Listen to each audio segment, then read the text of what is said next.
Hello students, welcome to my YouTube channel Bisht classes. चलिए student, आज हम पढ़ेंगे थेल्स थ्योरम का कन्वर्ज यानी theorem number 6.2 converse of Thales theorem या converse of BPT. Converse of BPT लिखा हुआ मैंने CON डॉट करा है, कन्वर्ज ऑफ बीपीटी यानी कन्वर्ज ऑफ थेल्स थ्योरम। इस थ्योरम बोल क्या रही है देखते हैं। If a line divided any two sides of a triangle in the same ratio, यदि कह रहा है कोई लाइन, कोई रेखा जो है ट्राइंगल के दो साइडों को सेम रेशियो में डिवाइड करे, क्या सेम रेशियो में डिवाइड करे कह रहा है, then the line is parallel to the third side. तो वह जो लाइन होगी वो तीसरी लाइन के थर्ड साइड की क्या होगी कह रहा है, पैरेलल होगी। ये प्रूव करना है हमें। क्या प्रूव करना है? The line is parallel to the third side. कौन सी line? Which is dividing the same ratio. जो लाइन क्या कर रही है, डिवाइड कर रही है सेम रेशियो में। तो ट्राइंगल की जो दिया हुआ है हमें कि क्या दिया है, जो DE है वो क्या कर रही है, ट्राइंगल ABC को कैसे डिवाइड कर रही है, साइड AB और AC को। ये दो साइडें हैं ट्राइंगल की, यानी जो टू साइड्स हैं, एक जो लाइन है वो टू साइड्स को सेम रेशियो में डिवाइड कर रही है। तो हमें प्रूव करना है कि जो लाइन दो सेम रेशियो में डिवाइड कर रही है ट्राइंगल को, तो वो लाइन जो है थर्ड लाइन के क्या है कह रहा है, पैरेलल। तो ये प्रूव करना है हमें। और हमें दिया क्या है कि क्या हो रहा है, ये लाइन जो है सेम रेशियो में डिवाइड कर रही है। तो AD गिवन क्या है हमें, AD अपॉन में DB या BD। ठीक है, क्लियर है? मैंने सारी चीजें लिख रखी है गिवन जो दिया है। टू प्रूव कंस्ट्रक्शन क्या करनी है, प्रूफ क्या है हमारे पास। ठीक है, तो AD अपॉन BD या DB या BD जो भी लिखते हैं, AE upon EC, AD upon DB और AE अपॉन EC, ये है हमारा। ठीक है, इस वाले ट्राइंगल की ये वाली साइड और ये वाला। ठीक है, ये जो सेम रेशियो में डिवाइड हो रहा है, AD अपॉन BD और AE अपॉन EC। ठीक है, AE अपॉन BD लिखो चाहे DB लिखो, बात एक ही है। ठीक है, AE अपॉन EC हो गया। ये तो हमारा दिया हुआ है। और प्रूफ क्या करना है हमें? प्रूफ ये करना है कि DE पैरेलल टू BC, ये हमें प्रूव करना है। ठीक है, तो हम एक कंस्ट्रक्शन कर लेते हैं। जो D है, D से हम क्या करेंगे, एक लाइन डाल लेते हैं ऐसे ऐसे ऐसे। ठीक है, डैश डैश ये कर लेना आप। इसका नाम रख लेते हैं हम N। क्या रख लेते हैं? N। कुछ भी रख सकते हैं, KNXYZ, व्हाट यू वांट। ठीक है, चलिए तो कंस्ट्रक्शन कर लेंगे। कंस्ट्रक्शन क्या करेंगे हम, DN पैरेलल टू BC। क्या करेंगे हम, DN पैरेलल टू BC खींच लेंगे हम, ड्रॉ कर लेंगे। ड्रॉ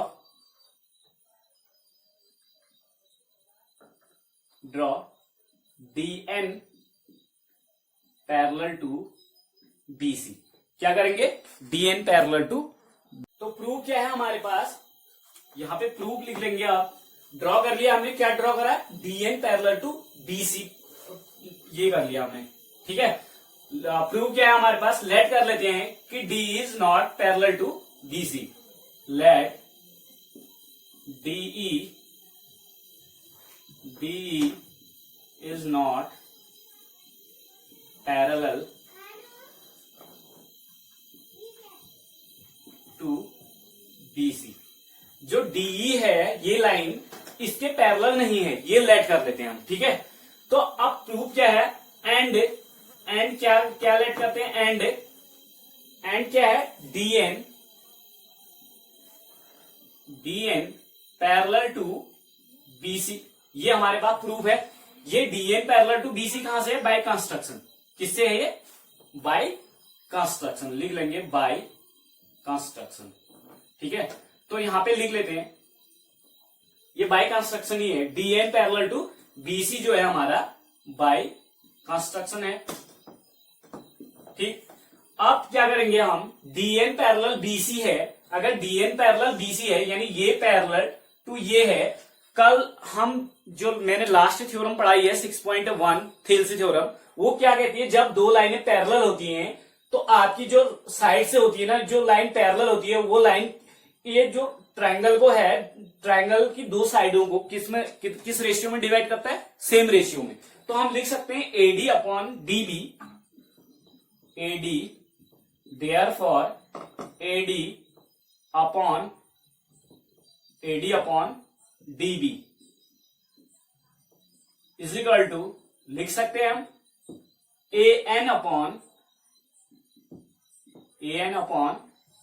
NC या CN या NC। ठीक है, देखो AN, ये जो लाइन है DN, ये क्या कर रही है, हमारे इस ट्रायंगल की दो साइडों को क्या कर रही है, सेम रेशियो में डिवाइड कर रही है, हमने मान लिया है। ठीक है, क्योंकि वो पैरेलल है, तो पैरेलल है, तो अगर मान लिया हमने ये पैरेलल है, DN पैरेलल BC है, तो ये दो साइडें हैं, इनको सेम रेशियो में डिवाइड करेगी, तो सेम रेशियो में डिवाइड करेगी तो AD upon DB is equal to AN upon, क्योंकि DN कर रही है ना, ये वाली लाइन जो है, ये वाली ऊपर को जा रही है जो, तो DN जो लाइन है इसको सेम रेशियो में डिवाइड करेगी तो AD upon DB is equal to AN upon NC। ये हो जाएगा आपका बाई कंस्ट्रक्शन लिख सकते हैं, या आप बाई BPT, क्या BPT means basic proportionality theorem.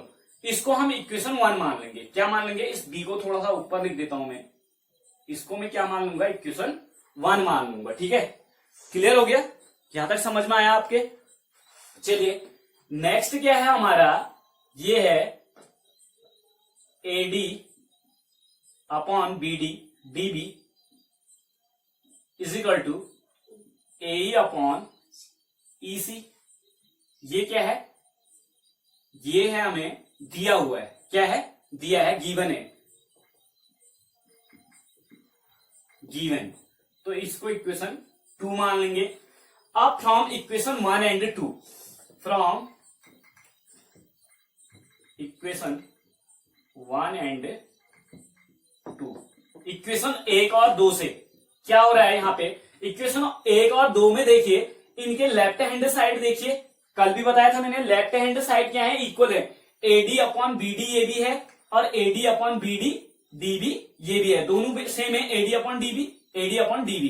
तो ये अगर दोनों सेम है लेफ्ट हैंड साइड, तो राइट हैंड साइड भी क्या होनी चाहिए, इनके सेम होनी चाहिए। अगर लेफ्ट हैंड साइड इनके इक्वल हैं तो राइट हैंड साइड भी क्या होंगे, इक्वल होंगे। देयरफॉर इक्वेशन 1 एंड 2 से क्या हो जाएगा, AN अपॉन NC या CN जो भी लिखते हैं आप, ठीक है, AN upon NC is equal to AE upon EC। दोनों से ये दोनों क्या हो जाएंगे, इक्वल हो जाएंगे।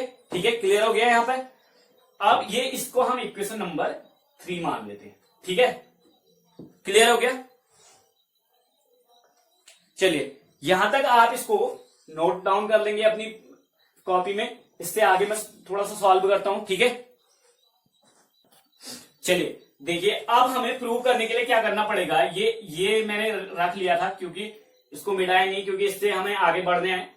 देखो आगे क्या करेंगे, AN upon NC is equal to AE upon EC। इनमें हम इनके दोनों साइड, इक्वेशन 3 के दोनों साइड क्या कर देंगे, हम 1 ऐड कर देंगे। ऑन एडिंग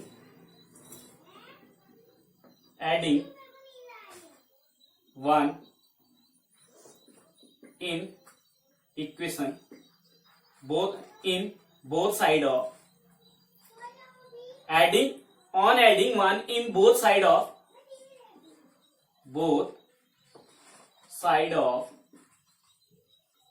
equation 3, यानी इक्वेशन 3 के दोनों तरफ हम 1 ऐड कर देंगे। NC क्या है, AN अपॉन NC है, +1 कर देते हैं यहां भी, और इज इक्वल टू AE है, अपॉन में है आपका EC, प्लस यहां भी 1 कर देंगे। यानी इक्वेशन 3 में हमने दोनों साइड 1 ऐड कर दिया। तो 1 ऐड करने पे क्या करेंगे, हम डिनोमिनेटर का एलसीएम, क्योंकि ये अपॉन में है तो इसको भी अपॉन कर लीजिए 1, क्योंकि 1/1 की वैल्यू 1 ही होगी। ठीक है, आपका एलसीएम ले लेते हैं हम, क्या आएगा, NC आएगा या CN आएगा, NC और ये हो जाएगा एनसी वन जा एनसी, वन बार गया तो एन वन जा एन, ठीक है, प्लस वन का कितनी बार गया एनसी बार गया तो एनसी वन जा एनसी या सी एन। तो वन लिखेंगे नहीं नीचे, मैंने आपको एक बता दिया कि ऐसे करके हम अपॉन में वन करके हम एलसीएम लेके सॉल्व कर सकते हैं, क्योंकि आपको ये सारी चीजें एल्जेब्रिकल उसमें भी बता रखा है और ये आपने फ्रैक्शन वाले चैप्टर में भी पढ़ा होगा, बहुत पहले से पढ़ते हुए आ रहे हैं आप कि एलसीएम कैसे लिया जाता है, ठीक है। तो यहाँ इन दोनों का एलसीएम यहाँ भी अपॉन वन कर लेंगे, इसके अपॉन में वन कर लेंगे वन के, तो ईसी वन जा ईसी, ईसी आपका क्या आ जाएगा एलसीएम आ जाएगा, तो ईसी वन जा ईसी, तो एई वन जा एई, वन बार गया ईसी से इसको डिवाइड किया वन बार तो वन का मल्टीप्लाई यहाँ किया तो एई आ गया, प्लस यहाँ अपॉन में वन करेंगे तो वन से ईसी में कितनी बार जाएगा ईसी बार जाएगा, तो ईसी से हम वन न्यूमरेटर को मल्टीप्लाई कर देंगे तो ईसी वन जा ई आ जाएगा आपका, ठीक है। क्लियर हो गया यहाँ तक। अब देखिए यहाँ पे जो है आपका ए एन प्लस एनसी है, ए एन प्लस एनसी बराबर क्या है आपका एसी है, यानी ए एन इतना है और एन सी इतना है, दोनों को लगा करके क्या है हमारी साइड एसी है, तो यहां पे लिख सकते हैं हम एसी अपॉन एन सी या सी एन, ठीक है। क्लियर हो गया। तो ये हमारी साइड होगी AC, clear, is equal to AE plus EC. AE कितनी है हमारी, ये है एई, और ईसी कितनी है, ये है, तो इन दोनों को लगा करके भी हमारा क्या आ रहा है एसी आ रहा है, एसी अपॉन ईसी। क्लियर हो गया। A N plus C N बराबर भी एसी था हमारा, और एई प्लस ईसी बराबर भी क्या है हमारा एसी ही है। इस एसी को हम ऐसे भी लिख सकते हैं ए एन प्लस एनसी, और एसी को ऐसे भी लिख सकते हैं एई प्लस ईसी। क्लियर हो गया। चलिए अब देखिए यहाँ एसी एसी दोनों साइड है, सेम साइड है, एसी से एसी कैंसिल आउट हो जाएगा, तो बचेगा क्या आपके पास ईसी यहाँ क्रॉस मल्टीप्लाई, एनसी इधर मल्टीप्लाई, ठीक है। तो यहाँ पे देख लीजिए हम एक काम कर लेंगे, एक चीज को ट्रांसपोज कर लेते हैं, या तो हम एसी को इधर कर लेते हैं या इस एसी को इधर ले आते हैं, ठीक है। क्लियरली समझ में आ रहा होगा आपके। अगर हम ऐसा करते हैं इसको इससे काट दें, ऐसे भी हो सकता है आपका, ठीक है। तो ये आपका क्या है one into AC, AC one जा एसी अपॉन एनसी, क्योंकि एसी वन जा एसी होता है, तो ये एसी वन जा एसी होगा, तो यहाँ पे क्या बचेगा आपका। अब मैं एक काम करता हूं, वन अपॉन एनसी यही रहने देता हूं, वन अपॉन एनसी यही रहने देते हैं, इज इक्वल टू एसी यहीं पे रहेगा, और अपॉन में क्या आ जाएगा आपका ईसी रहेगा, और ये एसी को मैं यहाँ का क्या कर दूंगा क्रॉस मल्टीप्लाई, यानी एसी हो जाएगा, तो एसी से एसी कट जाएगा आपका। क्लियरली समझ में आ रहा होगा यहाँ तक, ठीक है। तो कितनी बार कटा, वन बार। तो अब हम क्रॉस मल्टीप्लाई कर देते हैं, ईसी वन जा क्रॉस मल्टीप्लाई कर लीजिए, ईसी वन जा ईसी, और is equal to NC into one, क्योंकि ये एसी से तो एसी कट गया है ना, तो वन बचा, क्योंकि एसी वन जा एसी, वन बार कटाए, ठीक है। तो एनसी वन जा एन सी, ये हो गया आपका। क्या आ गया यहाँ पे, क्लियरली समझ में आ गया होगा। यहाँ पे क्या किया हमने, ये समझ में आया होगा। एसी को मैंने यहाँ कर दिया, ट्रांसपोज कर दिया, तो एसी से एसी कैंसिल आउट हो गया। आप चाहते तो आपका एसी एसी यहीं पे भी कैंसिल आउट हो सकता है, एसी वन जा एसी, यहाँ भी वन यहाँ भी वन, एसी वन जा एसी, तो ईसी वन जा ईसी और एनसी वन जा एनसी, तो एक ही स्टेप में आ जाता। तो मैंने एक स्टेप बढ़ा दिया, इस एसी को मैं ऐसे लिख सकता हूं, one into AC upon NC, ठीक है, इज इक्वल टू क्या हो जाएगा एसी अपॉन ईसी, ठीक है। अब मैं इस एसी को ट्रांसपोज कर रहा हूं, वन यही रहेगा और अपॉन में एनसी यही रहेगा, इज इक्वल टू एसी, और अपॉन में ईसी ऑलरेडी है, और ये इस एसी को मैं क्या कर रहा हूं ट्रांसपोज कर रहा हूं, यहां से कहां ले जा रहा हूं इधर ले जा रहा हूं, तो ये यहां जाके नीचे क्या हो जाएगी, यहाँ अपॉन में ऊपर थी तो क्रॉस मल्टीप्लाई करा तो इसका नीचे होता है और इसका ऊपर होगा, यानी क्रॉस मल्टीप्लाई होता है इससे ऊपर और इसका नीचे। तो यहाँ पे क्या हो जाएगा आपका, यहाँ पे क्या होगा एसी यहाँ आ जाएगा, यहाँ मल्टीप्लाई हो रहा था तो यहाँ आके डिवाइड हो जाएगा, एसी से एसी वन बार कट गया, एसी वन जा एसी, तो तब ये आपका one upon AC NC is equal to one upon EC हुआ। तो ईसी से मैंने इसको मल्टीप्लाई कर दिया, ईसी वन जा ईसी ये आ गया, और एनसी से इसको वन को मल्टीप्लाई कर दिया, एनसी वन जा एनसी ये आ गया। क्लियर है यहां तक। चलिए आगे बढ़ते हैं। इतना समझ में आ गया होगा आई होप आप लोगों के। देखिए यहां पे ईसी और एनसी बराबर आ रहे, क्या कौन कौन सी बराबर आ रहे हैं? ईसी बराबर आ रहा है और एनसी। ईसी कौन सा है? ईसी ये वाला है और एनसी ये वाला है।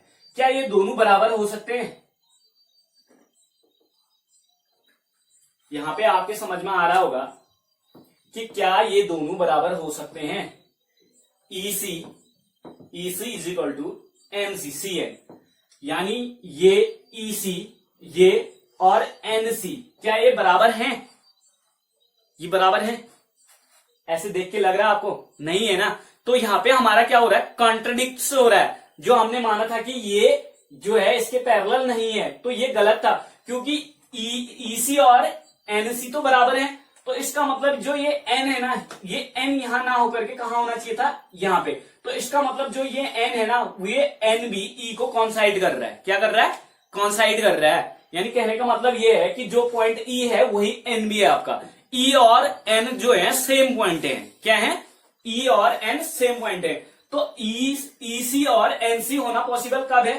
ईसी ये ईसी हो गया और ये एनसी हो गया। दोनों बराबर होने कब पॉसिबल है? जब एन भी आपके ई की जगह पे होगा। कब?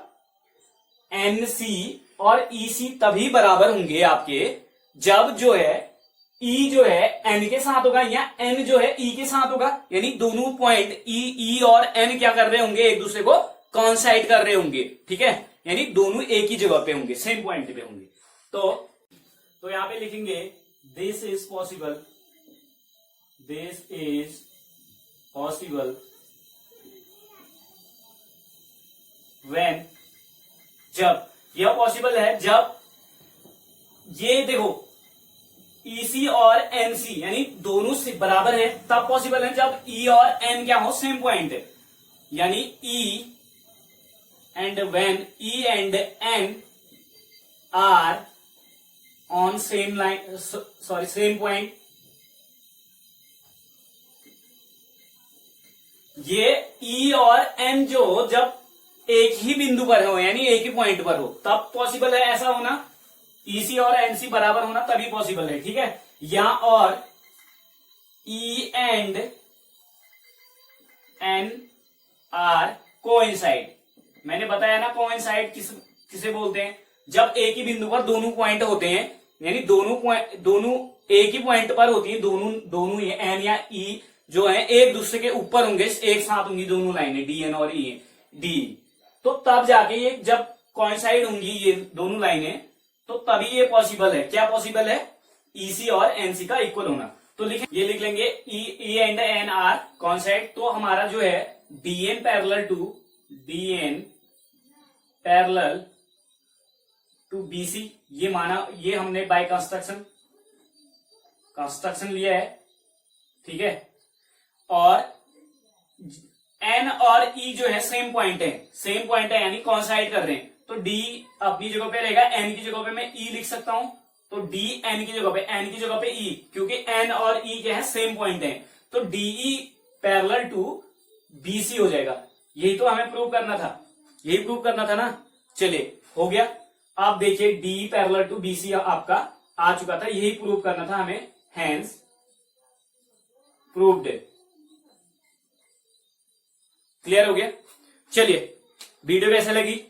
अगर अच्छी लगी तो प्लीज लाइक कमेंट शेयर जरूर करें, चैनल को सब्सक्राइब कर लें। Thank you.